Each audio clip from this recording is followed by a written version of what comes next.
Saudara, nasib pilu dialami ibu hamil dan janin yang berada di kandungannya. Iren Sokoy meninggal bersama janinnya setelah diduga ditolak sejumlah rumah sakit saat akan melahirkan di Kabupaten dan Kota Jayapura. Kematian Iren Sokoy dan janinnya merupakan tragedi yang memilukan. Bagaimana bisa Iren mengalami nasib senaas itu?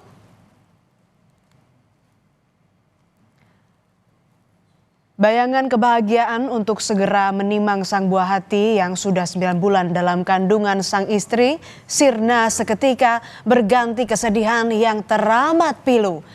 Nel Castro KB kehilangan sang istri bersamaan dengan janin yang masih di kandungan. Nel mengingat peristiwa mencekam saat istrinya dilempar sana-sini oleh sejumlah rumah sakit demi bisa melahirkan buah hati mereka. Bahkan ada rumah sakit yang memintanya membayar dengan sejumlah uang dahulu.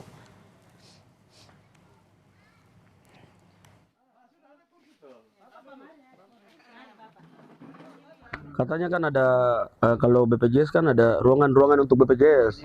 Karena memang dia penuh sekali, jadi dia bilang yang ada tuh VIP saja. 3-4 juta kamu bayar dulu. Iya, dia bilang belum tentu ada dokter, katanya begitu.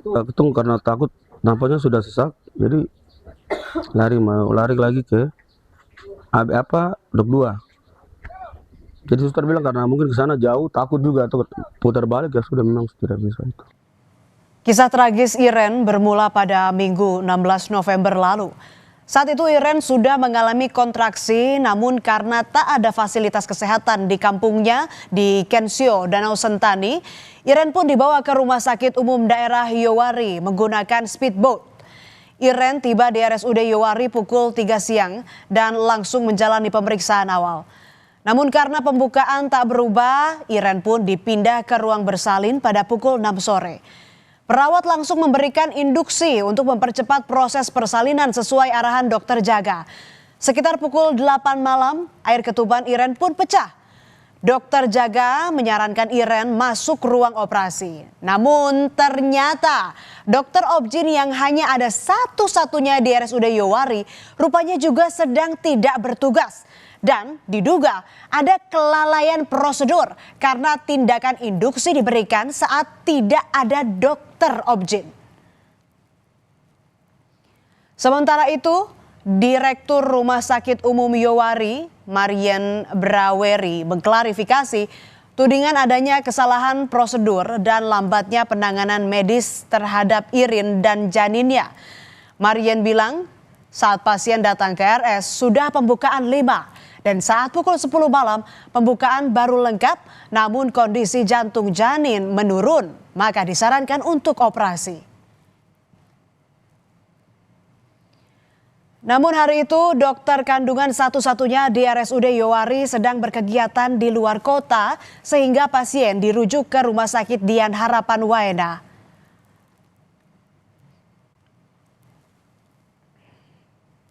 Dari RSUD Yowari, Irin pun dibawa ke RS Dian Harapan Waena menggunakan ambulans.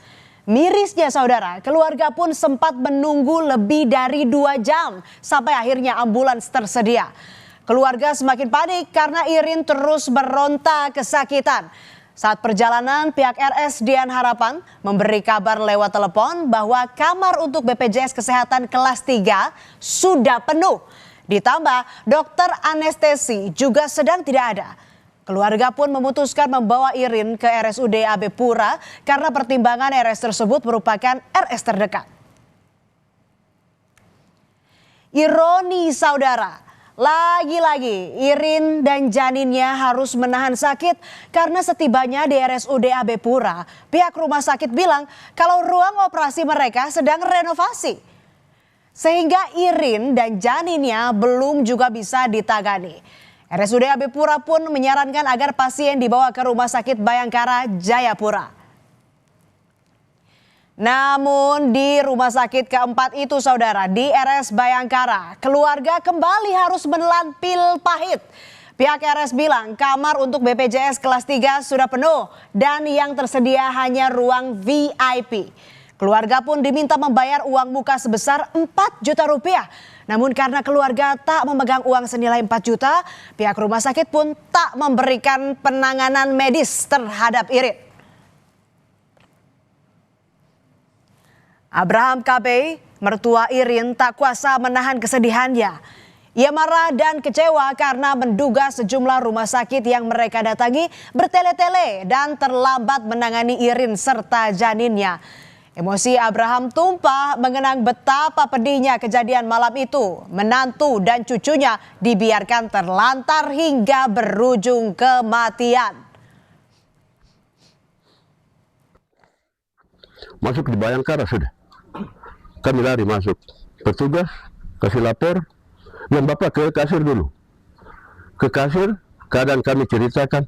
Padahal si pasien ini menderita sekali di dalam mobil.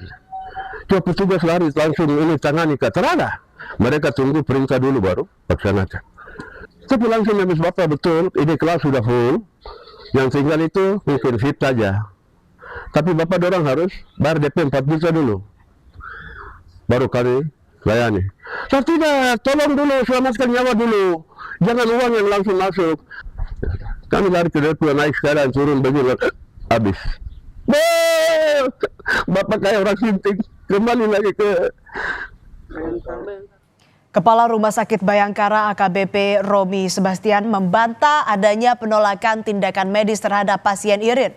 Romi bilang saat pasien datang, pihak RS Bayangkara tidak mendapat surat rujukan terpadu dari RS sebelumnya sehingga tenaga medis tidak mengetahui kondisi pasien.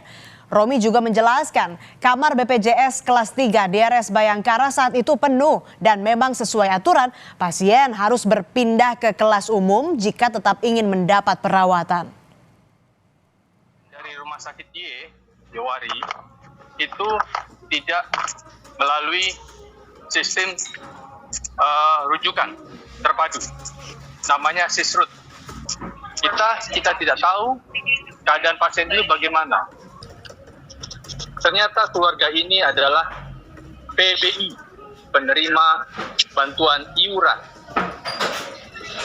kelas 3, di mana peraturan BPJS di situ tertulis bahwa pasien PBI kelas 3 tidak dapat pindah kelas. Intinya, tidak ada dari Rumah Sakit Bayangkara menolak pasien. Kasus yang menimpa Irin dan janinnya menjadi sorotan publik dan membuat Gubernur Papua Matius Derek Fakhiri mendatangi rumah keluarga Iren Sokoy di dermaga Kampung Ifar Besar Jayapura Jumat malam. Kepada Gubernur, keluarga Irin menceritakan kekecewaan dan kemarahan mereka soal peristiwa getir yang harus mereka alami. Matius Fakhiri pun mengancam akan mencopot tenaga medis yang menolak pasien. Kejadian ini kejadian yang menjadi keprihatinan saya mendalam, dan saya pastikan rumah sakit yang singgah punya lobby pemerintah minggu depan saya copot semua. Komisioner Komnas Perempuan merespons kasus meninggalnya seorang ibu dan janin pasca berpindah-pindah rumah sakit di Papua. Daden Sukendar menyebut fasilitas kesehatan harusnya bisa diakses merata oleh seluruh warga negara. Daden menekankan pentingnya akses kesehatan bagi warga negara, terutama perempuan. Harapannya justru fasilitas kesehatan terhadap semua warga negara, terutama perempuan yang memang selama ini sangat rentan untuk tergerus gitu ya, itu kita mendorong agar ya pemerintah tentunya hadir dalam hal ini, bagaimana jaminan terhadap kesehatan warga negara bisa dipenuhi. Kisah pilu seorang ibu dan janinnya yang meninggal akibat dugaan kelalaian dan lambannya penanganan medis tak boleh lagi terulang. Negara harus memastikan akses kesehatan merata bagi seluruh warga dari Sabang hingga Merauke. Tidak boleh lagi ada penolakan pasien yang berujung hilangnya nyawa.